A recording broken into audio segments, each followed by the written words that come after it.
It's off. So thank you again. I will remain for 20 more minutes, which is good for me because I have more exposure. And still, I'm quite happy until Nicola sends me the invoice. So I will see what will happen now. So I chose this topic on the Western Balkans because Western Balkans are always the poor guy in the family, so to say, in our region.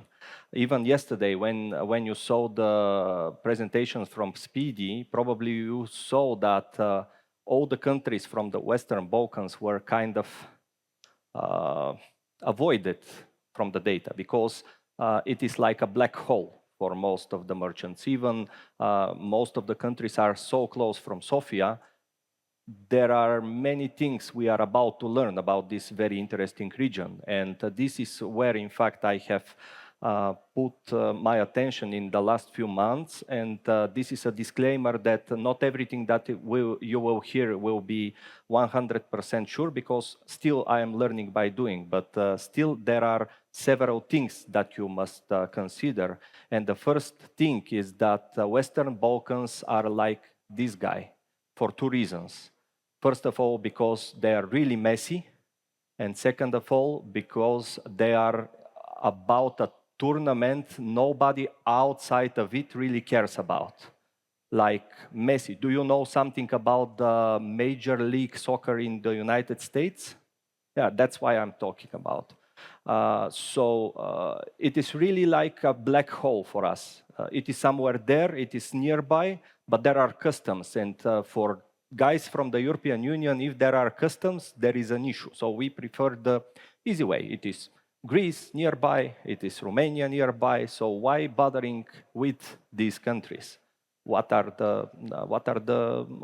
it is needed?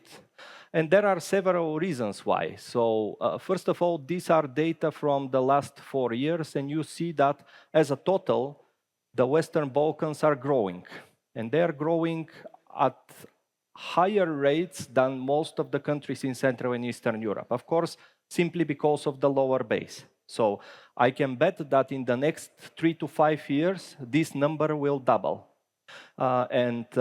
This is a good potential for especially the first ones who enter these markets, because in fact there are 17.5 million people altogether living in the 6 countries from the Western Balkans, approximately. And this is almost the size of Romania. Romania has, I think, 18 or 17, between 17 and 18 million people. On the other side, we have 1.96 billion revenue altogether in these countries. All this data comes from the eCommerce Europe, so I think they are more or less relevant. And 1.96 billion is the size of Bulgaria right now, but it will grow bigger. And altogether, these countries will surpass Bulgaria in the next 3 to 5 years. And on the other side, we have 17% average annual growth. I think only few countries in Europe are growing at this speed. And why is this important? Because this potential for growth shows that the first who enter the market will benefit most. It is that simple. And there is definitely a need on these markets for different types of products in different categories. And there are good niches that you can address with your products if you are outside from the Western Balkans. But there is also a growing number of e-commerce shoppers, and this is higher number than the total population of Bulgaria. And it is, Bulgaria is like 6.5, so there are total of 8.5 million online shoppers in the Western Balkans. But the Western Balkans, at the same time, we are talking about countries like North Macedonia, Kosovo, Serbia, Bosnia and Herzegovina, Albania, and Montenegro. These are the 6 countries I am talking about. So, first of all, you have much lower competition, simply because there are big issues entering this market.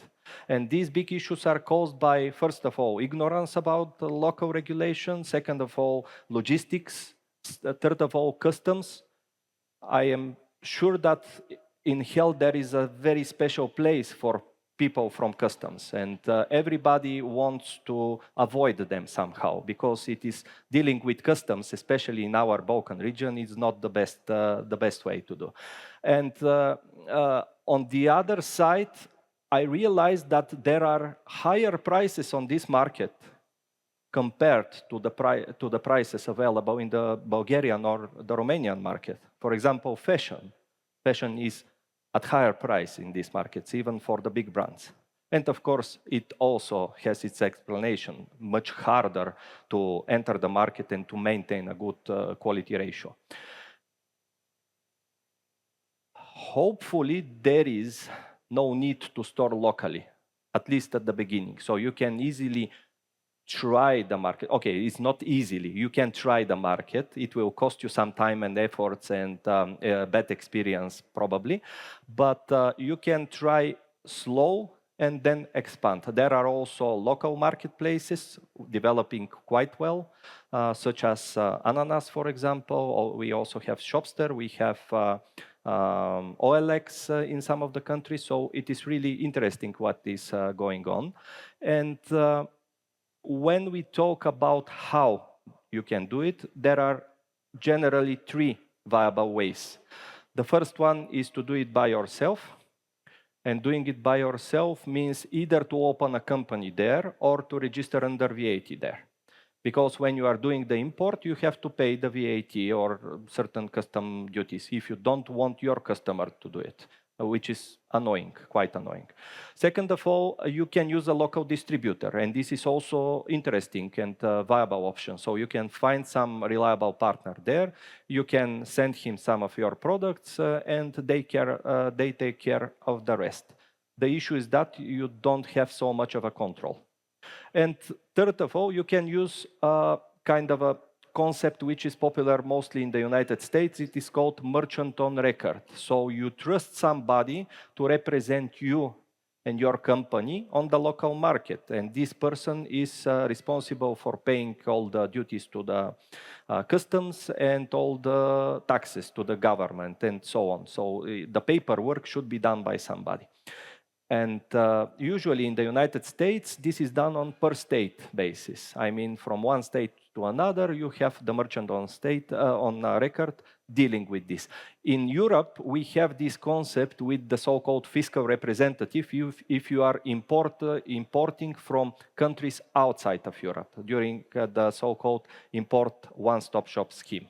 So these are the three, I would say, most feasible ways to organize your own business if you are interested in this region. And I strongly advise you to consider this as a region, because if you solve the issues in one of the countries, most probably it will be much easier for you to solve the issues for the rest of the countries, because the principles are more or less the same. Of course, there are small limitations in differences, in terms of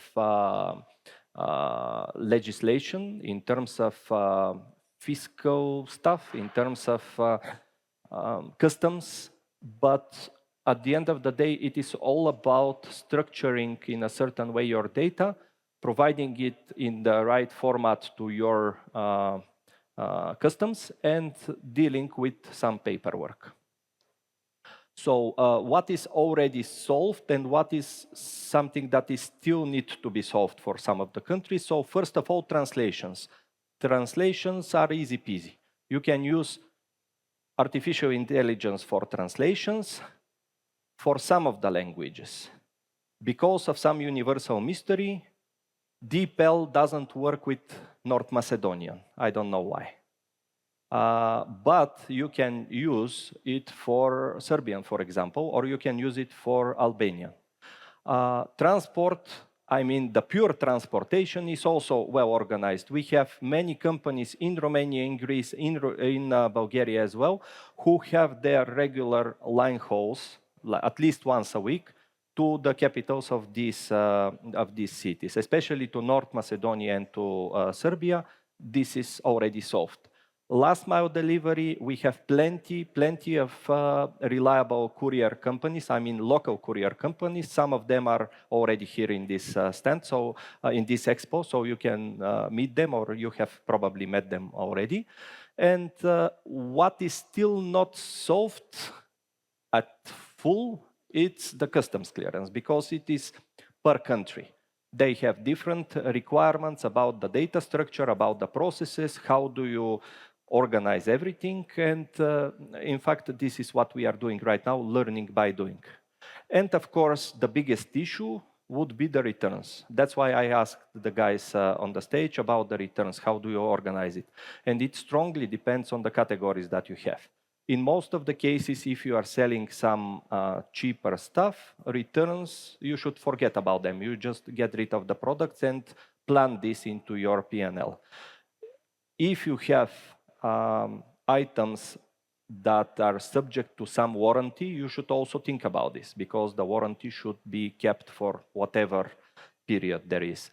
And when it comes to returning back these items, you can easily store them in a local warehouse and then consolidate these parcels and re-import them, especially if you don't have seasonal products. I mean, if your products are seasonal, you should be very fast with this. But if there are products that you can use all year long, then you can think about how to re-import them in order or to keep them there and try to resell them to other customers. Because returns are right for the customers, and you have to obey the law and to be compliant with whatever the requirements of the local institutions are. So what do you have to do? Of course, never do anything without a proper research, because it is easier to decide to go to whatever market, even in Europe. If you say, I will go to Romania from Bulgaria and I will sell 3 times more, it's not going to happen. It doesn't matter that Romania is 3 times bigger than Bulgaria. It simply doesn't work this way. Of course, there is a chance that you will sell more, but in most of the cases, it won't be 3 times higher. So you have to be careful with this. And of course, you need to prepare your product data. This is, I would say, the most important thing, because if you standardize your data up front, each new market will be very easy for you. That means titles, descriptions, accurate characteristics, weight, because this is information that the customs will require from you. And they will ask for this information. And the sooner you have it, the easier it will be for you to solve this. Then local regulation, especially if you have certain categories that require either some licensing or some laboratory tests or some other stuff, you should consult somebody with enough experience who can tell you what are the prerequisites you need to prepare before shipping to this country in order to stay compliant. The pricing, so we have dinars, denars, leks, marka, whatever other currencies you can figure out. You should be aware that I think in most of the markets, these exchange rates are relatively stable, so you cannot expect huge volatility such as we have in Hungary, for example, because in Hungary there was at some point a period there where within 3 months, the forint had 30% fluctuation. So it is a total madness. It is total unpredicted situation. We don't have this at this stage in the Western Balkans. And my other recommendation would be ship prepaid, because cash on delivery is a very nice thing, and of course many people prefer it, but you should think about how should you transfer this money back, because sending money from Serbia to Bulgaria could be costly. Like the bank fees are not that good. An option would be to use a fintech company, which is available in all these markets. And guess what? There is no such fintech company. So you have to wait for a little longer if you decide to do so.